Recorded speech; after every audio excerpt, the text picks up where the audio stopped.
Most of us would like our lives to be different in one way or another. And while many of us feel this way, very few of us actually know in detail how we would like our life to be different. Why is this? Have you decided exactly what you want out of your life?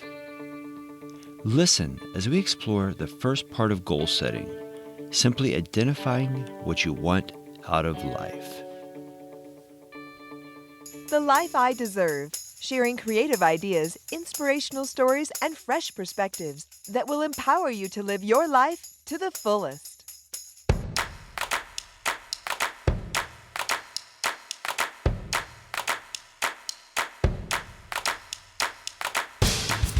And now, here's your host, Adrian McMillian.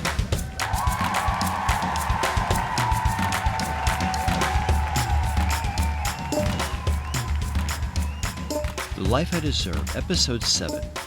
What do you want? Seriously, what do you really want? If you're bored with life, you don't get up every morning with a burning desire to do things, you don't have enough goals. Lou Holtz. It's time to decide what you want to do, what you want to be, and what you want to have. What do you want to accomplish? What do you want to experience? And what possessions do you want to acquire? In the journey from where you are to where you want to be, you have to decide where you want to be. In other words, what does success look like to you? Hi, I'm Jack Canfield, and you're listening to The Life I Deserve by my good friend, Adrian McMillian. Questions, comments, compliments? I want to remind you that The Life I Deserve is here for you. Let me know how I can help you. What topics would you like to hear more about? I really do want to hear from you.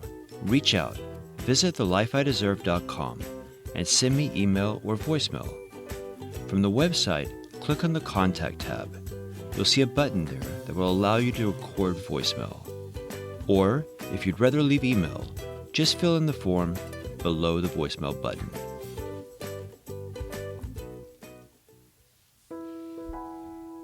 Inside each of us is that tiny seed of the real you. The you that you were meant to become. Unfortunately, you may have buried the real you in response to your parents, teachers, coaches, and other incidental role models as you were growing up. You started out as a baby knowing exactly what you wanted. You knew when you were hungry, you spit out the foods you didn't like, and you avidly devoured the ones you did. You had no trouble expressing your needs and your wants. You simply cried loudly with no inhibitions and no holding back until you got whatever it is that you wanted. You had everything inside of you that you needed to get fed, changed, and held. As you got older, you crawled around and you moved toward whatever held the most interest for you. You were clear about what you wanted, and you headed straight toward it with no fear. So what happened? Somewhere along the way, someone said, "Don't touch that. Keep your hands to yourself. Eat everything on your plate whether you like it or not. You don't really feel that way. You don't really want that. You should be ashamed of yourself. Stop crying. Don't be such a baby." Then, as you got older, you heard things like, "You can't have everything you want simply because you want it. Money doesn't grow on trees. Stop being so selfish. Stop doing what you're doing and come do what I want you to do." The lesson here, don't live someone else's dreams. After many years of these kind of sanctions, most of us eventually lost touch with the needs of our bodies, the desires of our hearts, and somehow got stuck trying to figure out what other people wanted us to do. We learned how to act and how to be, in order to get other people's approval. As a result, we now do a lot of things that we don't want to do. We do many things to please a lot of other people. We go to medical school because that's what Dad wanted for us. We get married to please our mother. We get a, quote, real job, end quote, instead of pursuing that dream career in the arts. We go straight into graduate school instead of taking a year off and backpacking through Europe. In the name of being sensible, we end up becoming numb to our own desires.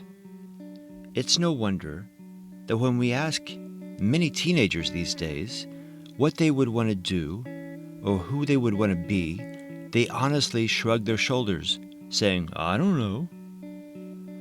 There's just too many layers of should-haves, ought-tos, and you betters piled on top of and suffocating what they really want.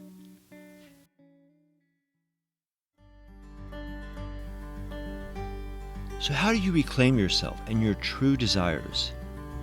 How do you get back to what you really want with no fear, no shame, and no inhibition? How do you reconnect with your real passion?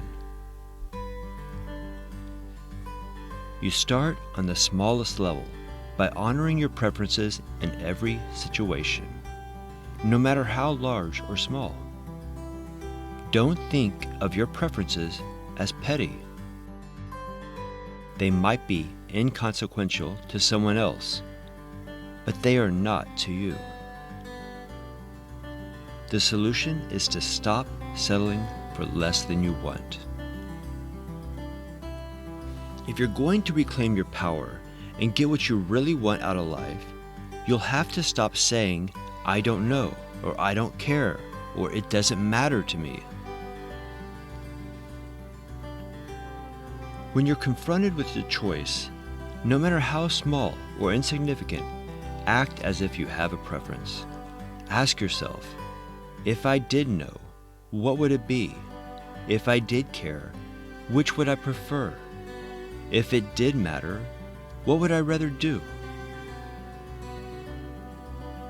Not being clear about what you want and making other people's needs and desires more important than your own is simply a habit.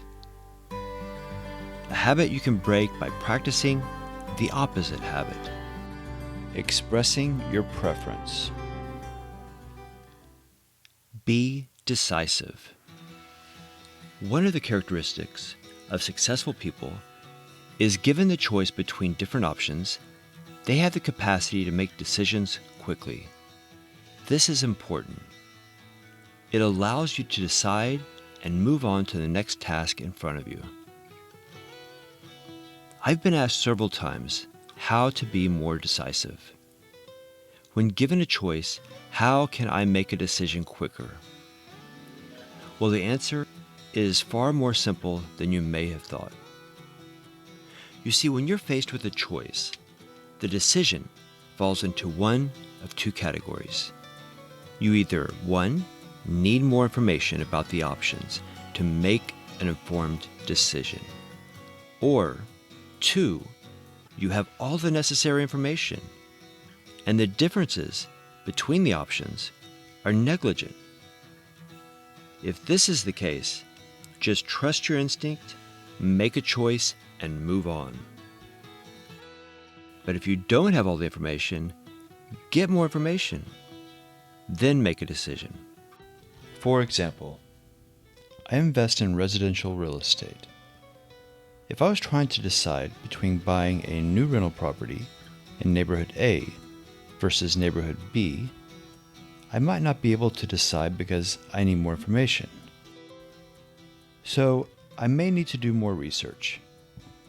Based on my research, I may find out that neighborhood A has better schools, and I may find out that neighborhood B has a park and a community center. At some point, I'll feel like I have all the necessary information to make a decision. Given all the information, it's decision time. Whether the choice clearly stands out or I have to trust my intuition. Successful people learn to trust their intuition. This is sometimes what has to be used to make decisions and move on to the next task at hand.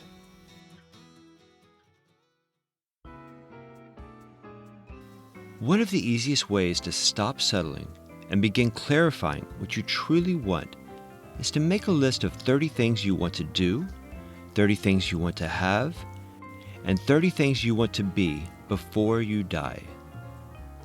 This is a great way to get the ball rolling. Another powerful technique to unearth your wants is to ask a partner or friend to help you uncover what you really want out of life. I sometimes use this technique in my workshops. I have people get into pairs. To start, one person will ask, "What do you want?"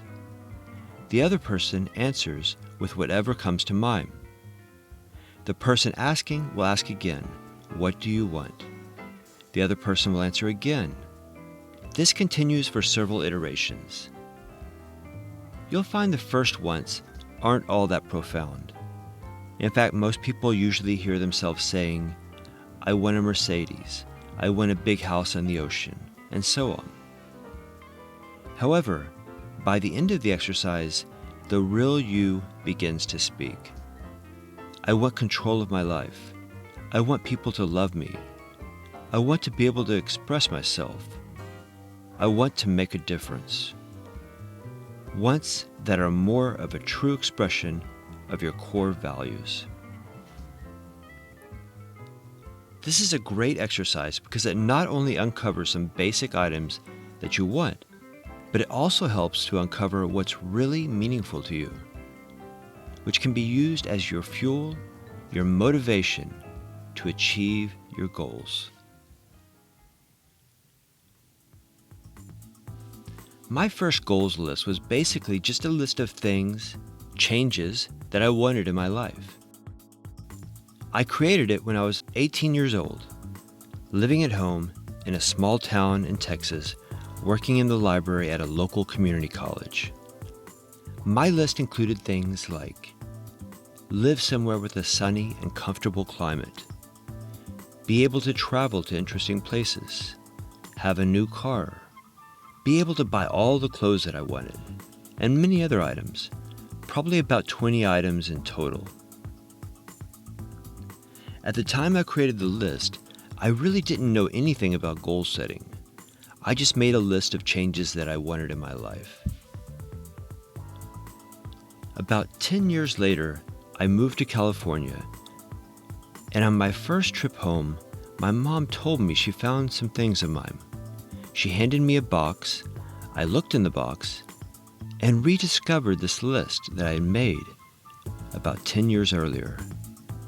Almost every item on that list had come true. This was just a list of items. The items had no particular format or structure. I created the list and never looked at it again. And most of the changes still happened. What if I kept that list where I could see it daily, keeping those goals fresh in my mind? Perhaps it would have happened sooner. Perhaps every goal would have been met. I remember getting chills as I read through each item. To recognize that so many of my accomplishments were written down years earlier felt completely magical.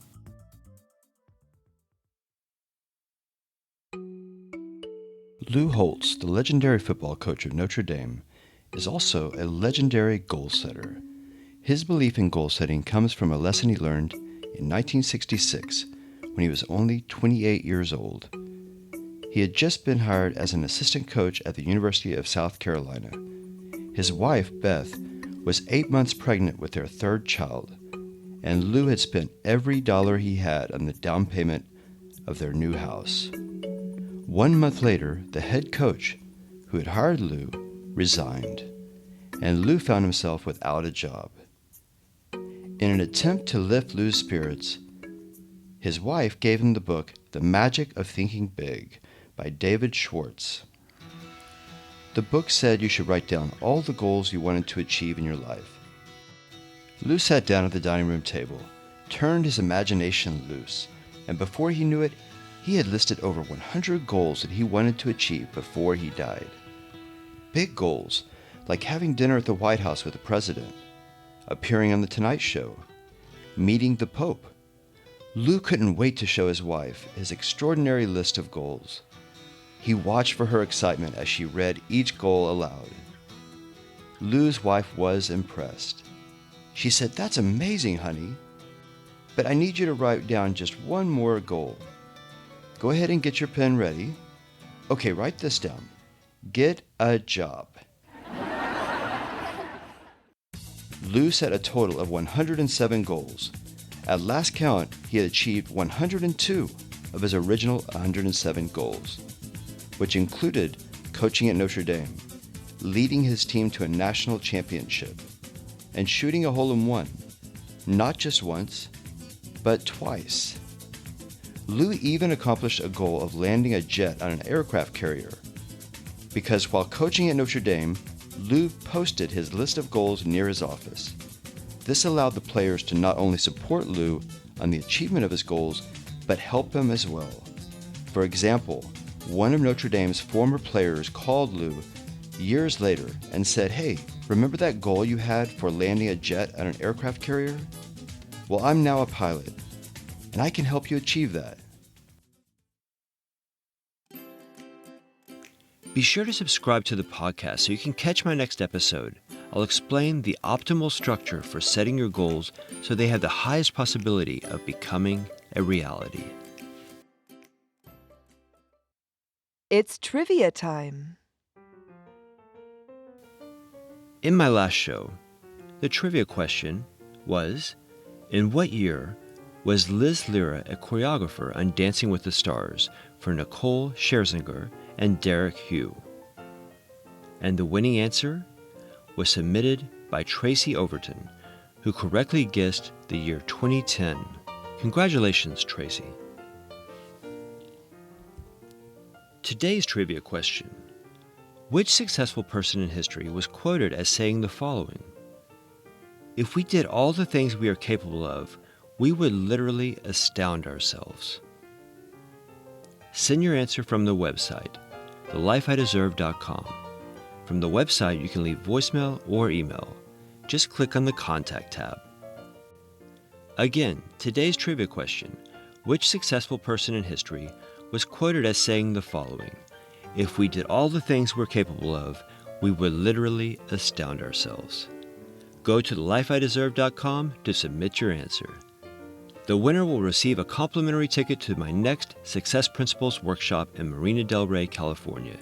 You can visit thelifeideserve.com/workshop for more information. Well, that's going to do it for today's show.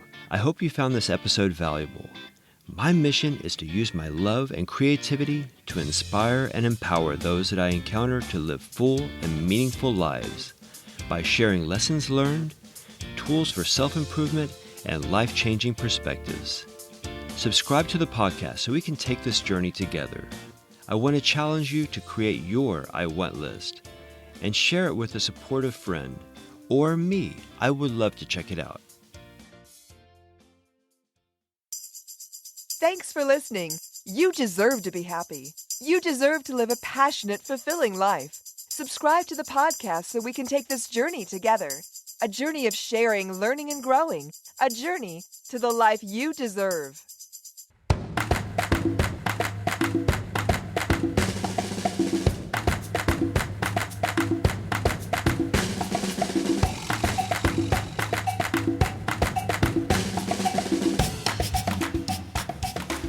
Thanks again for listening to The Life I Deserve. This podcast was designed for you, designed to enhance your health, grow your wealth, and fill your life with happiness. Visit thelifeideserve.com and send me voicemail or email. Let me know something about you. What inspires you? How can I help you? Do you have a suggestion for the show? Let me know. And if you just happen to love the show, please post a review on iTunes. Thanks again. Love you all. Until next time, goodbye. Goodbye.